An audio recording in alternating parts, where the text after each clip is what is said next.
El miedo a la libertad. Sección 4. Esta es una obra del maestro Erich Fromm.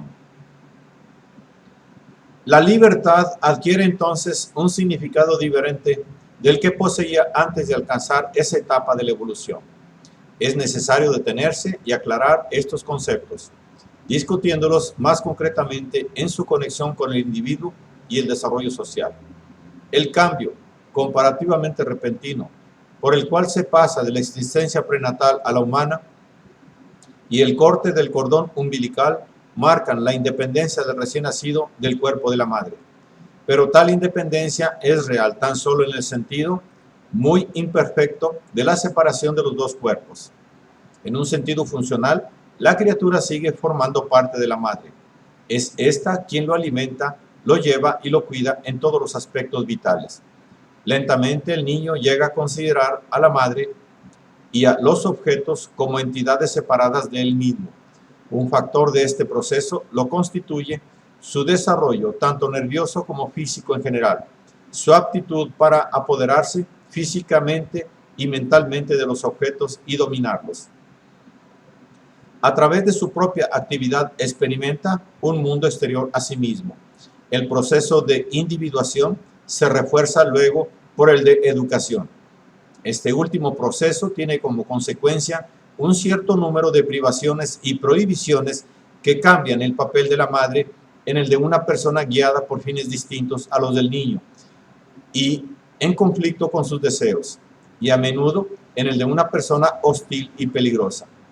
Este antagonismo, que no constituye de ningún modo todo el proceso educativo y sí tan solo una parte del mismo, es un factor importante para ahondar la distinción entre el yo y el tú. Deben pasar unos meses luego del nacimiento antes que el niño llegue a reconocer a otra persona en su carácter de tal y como capaz de reaccionar con una sonrisa, y deben pasar años antes de que el chico deje de confundirse a sí mismo con el universo. Hasta ese momento sigue mostrando esa especie particular de egocentrismo típico de los niños, un egocentrismo que no excluye la ternura y el interés hacia los otros, puesto que los otros no han sido todavía reconocidos como realmente separados de él mismo. Por la misma razón, en estos primeros años su dependencia de la autoridad posee un significado distinto del que adquiere el mismo hecho en época posterior. Los padres o la autoridad correspondiente no son todavía considerados como una entidad definitivamente separada. Integran el universo del niño y este universo sigue formando parte del niño mismo. La sumisión con respecto a los padres tiene, por lo tanto, una característica distinta del tipo de sumisión que existe una vez que dos individuos se han separado realmente uno de otro.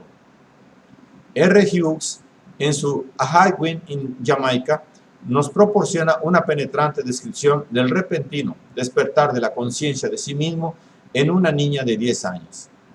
Y entonces le ocurrió a Emily un hecho de considerable importancia. Repentinamente se dio cuenta de quién era ella misma.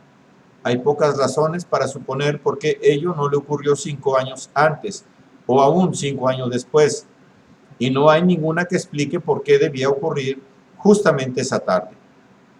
Ella había estado jugando a la caza en un rincón, en la proa, cerca del cabrestante, en el cual había colgado un garfio a manera de aldaba, y, ya cansada del juego, se paseaba casi sin objeto hacia popa, pensando vagamente en ciertas abejas y en una reina de las hadas, cuando de pronto una idea cruzó por su mente como un relámpago, que ella era ella.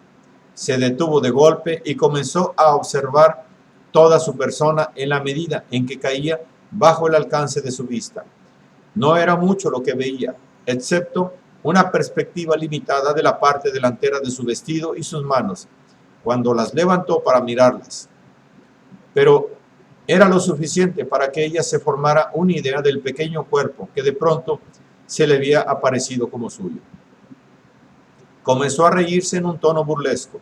Bien, pensó realmente, imagínate, precisamente tú, entre tanta gente, ir y dejarse agarrar así. Ahora ya no puedes salir de ello en mucho tiempo. Tendrás que ir hasta el fin, ser una chica, crecer y llegar a vieja, antes de librarte de esta extravagancia. Resuelta a evitar cualquier interrupción en este acontecimiento tan importante, empezó a trepar por el flechaste, camino de su brazal favorito, en el tope.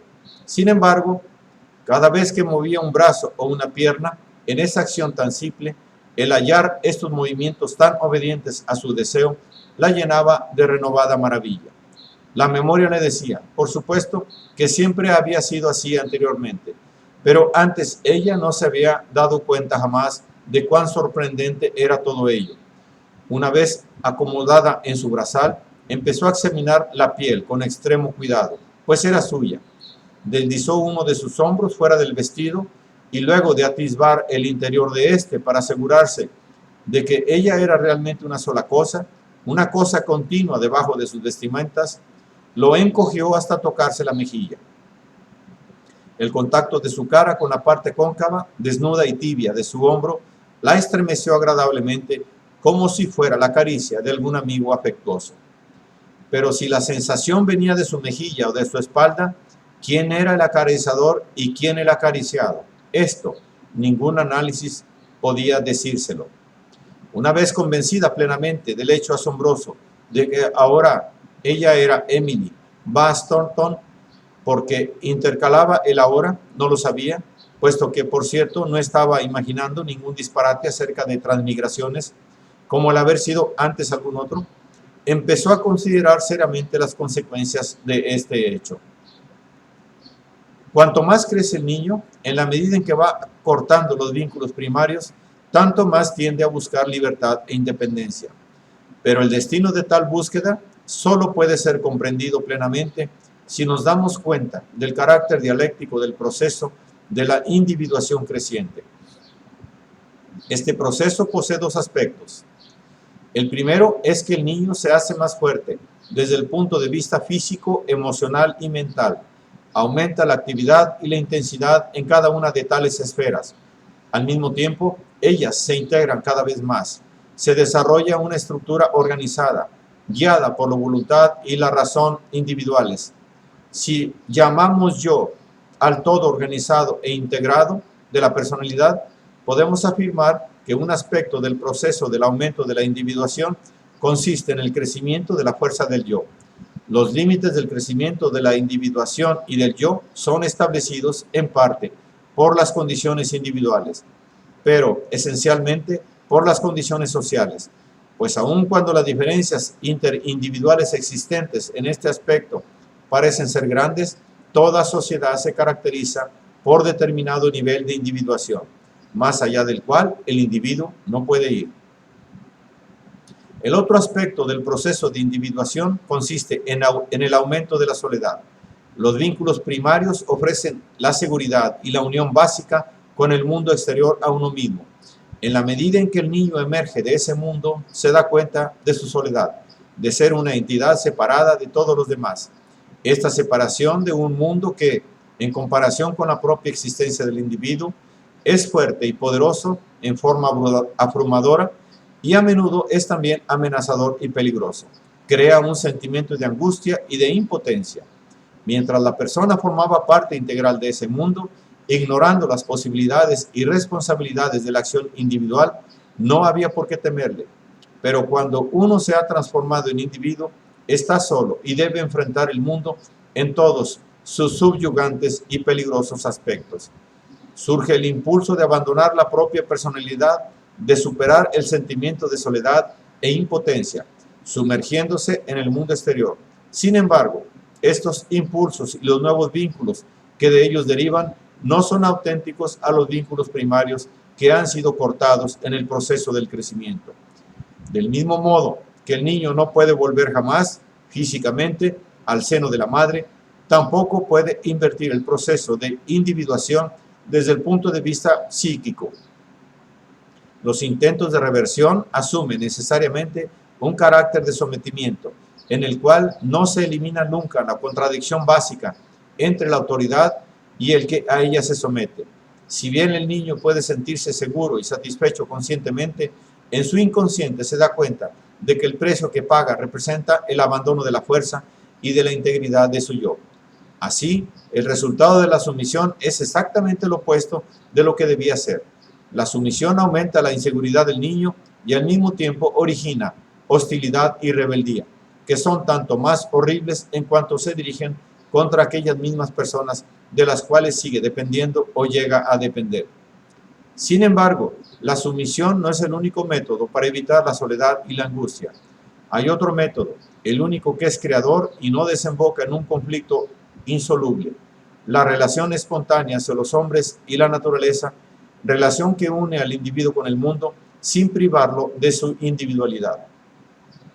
Este tipo de relación, cuya expresión más digna la constituyen el amor y el trabajo creador, está arraigado en la integración y en la fuerza de la personalidad total y por lo tanto se halla sujeto a aquellos mismos límites que existen para el crecimiento del yo.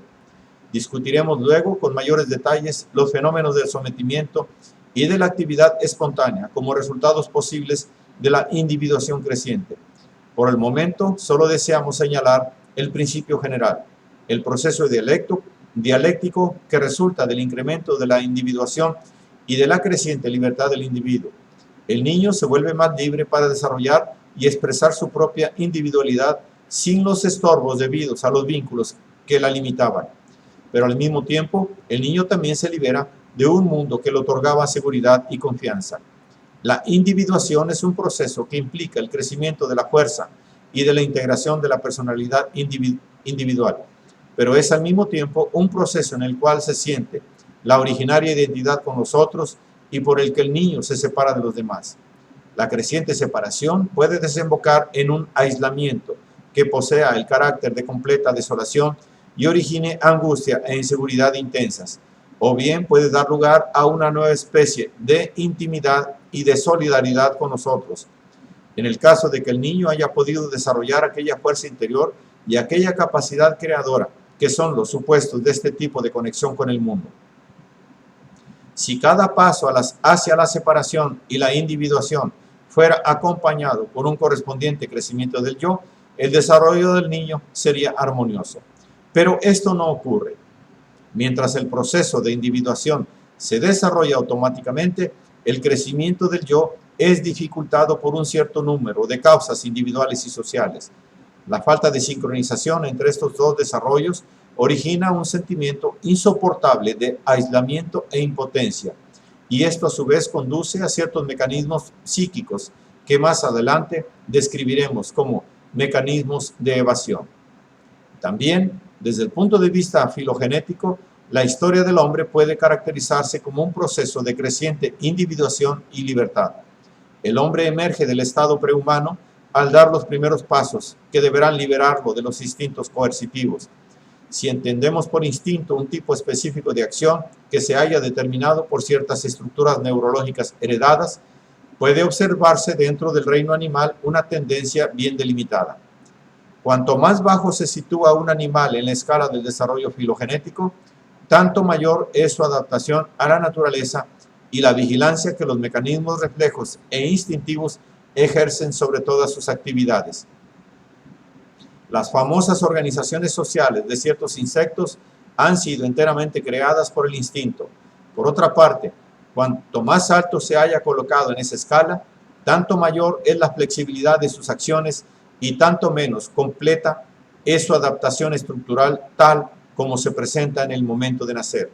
Este desarrollo alcanza su apogeo en el hombre. Este, al nacer, es el más desamparado de todos los animales. Su adaptación a la naturaleza se funda sobre todo en el proceso educativo y no en la determinación instintiva. El instinto es una categoría que va disminuyendo, si no desapareciendo, en las formas zoológicas superiores, especialmente en la humana.